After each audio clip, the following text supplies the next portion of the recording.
আসসালামু আলাইকুম। আমি কাজল বলছি ফরিদপুর থেকে। বাংলাদেশি ব্লগার কাজল চ্যানেলে আপনাদের জানাই স্বাগত। কাছে এবং দূরে, দেশ এবং বাহিরে যে যেখান থেকে আমার ভিডিওটি দেখছেন, আশা করছি সবাই আল্লাহর রহমতে ভালো আছেন। আমরাও আলহামদুলিল্লাহ আপনাদের দোয়ায় ভালো আছি। আজ আপনাদের সাথে শেয়ার করব আমার প্রথম ব্লগ। আশা করছি ভিডিওটি দেখলে আপনাদের ভালো লাগবে। আমরা সকালের নাস্তা করে নিয়েছি, এখন বাজার চলে এসেছে, দুপুরের রান্না করতে হবে। দুপুরের রান্নার জন্য তোড়জোড় শুরু হয়ে গেছে। আমরা এক সপ্তাহ কাঁচা বাজার করে ফ্রিজে রেখে দেই, প্যাকেটিং করে, শেষ হলে আবার কিনি। মাছের বেলায় কিন্তু তা না, যখন মাছ শেষ হবে তখনই মাছ কিনতে হবে। কাঁচা বাজার আবার বেশি দিন ফ্রিজে রাখাও যায় না, নষ্ট হয়ে যায়। আর মাছ বেশি দিন ফ্রিজে থাকলে তো গন্ধই হয়ে যায়, ওইটা আর ভালো লাগে না খেতে। যাই হোক, সব বাজারগুলো গুছিয়ে নিচ্ছি।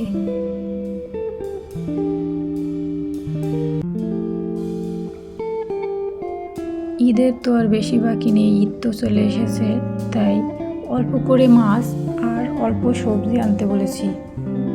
যেহেতু ঈদের মধ্যে শুধু মাংসই খাওয়া হবে, আর এগুলো বেশি করে আনলে নষ্ট হয়ে যাবে।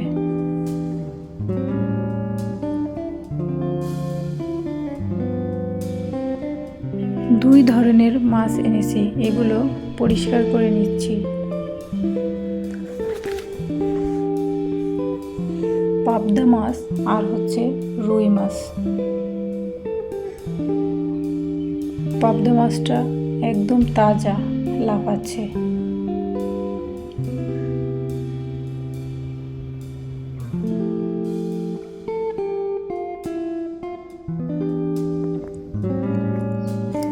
এত ছোট রুই মাছের আবার ডিম হয়েছে। বাজার থেকে মাছগুলো কেটে এনেছে, আর পাবদা মাছগুলো আমি বাসায় কাটবো। এগুলোর গায়ে অনেক পিছলা থাকে, তাই আগে ধুয়ে পরিষ্কার করে নিচ্ছি, তা না হলে কাটা খুবই কষ্টকর হবে।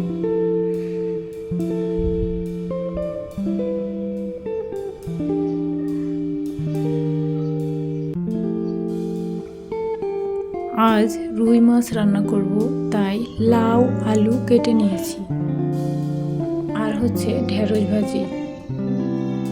যেহেতু আমরা মানুষ অল্প, তাই 2 রকমের তরকারি রান্না করলেই আমাদের হয়ে যাবে। এখানে রুই মাছটা ভেজে নিচ্ছি।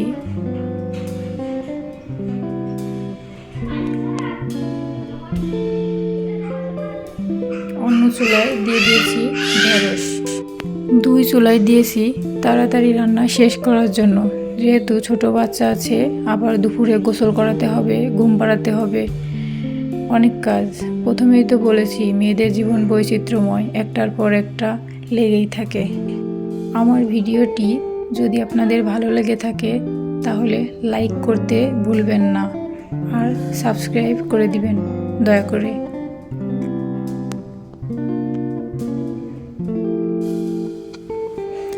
এদিকে রাইস কুকারে ভাত বসিয়ে দিচ্ছি।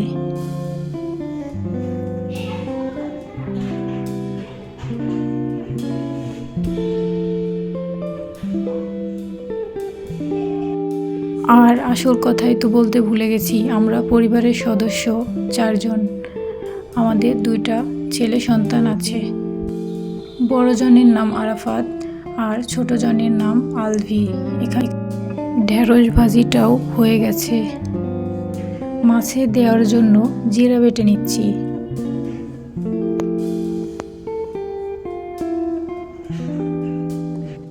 মাছের তরকারিতে আমি সবসময়ই ভাজা জিরা বেটে দেওয়ার চেষ্টা করি, তাহলে ফ্লেভারটা খুব সুন্দর আসে আর খেতেও ভালো লাগে।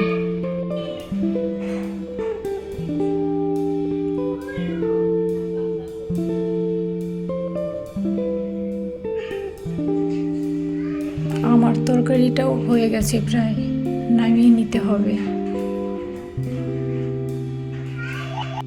এই কাজের ফাঁকে আবার আম কেটে নিয়েছিলাম আলবির জন্য, ওকে এখন খেতে দিয়েছি।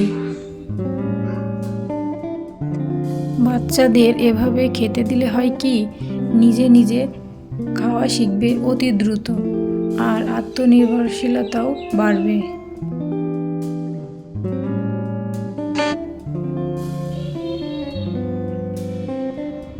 দেখো, না পারলেও চেষ্টা করছে। একবার না পারিলে দেখো শতবার, সেরকমটাই করছে আলভি। আর আমি নিজের জামা কাপড় বাসায় নিজেই বানাই, মানে নিজেই তৈরি করি, যতটুকু পারি চেষ্টা করি। এটা হলো একটা হাতার মুহুরের ডিজাইন, একটু হালকা করে ডিজাইন করে নিচ্ছি, তাহলে দেখতে ভালো লাগবে। আর ভিডিওটি এখানেই শেষ করছি, দেখা হবে পরের ভিডিওতে। ততক্ষণ ভালো থাকবেন, দোয়া করি, আমাদের জন্য দোয়া করবেন। আল্লাহ হাফেজ।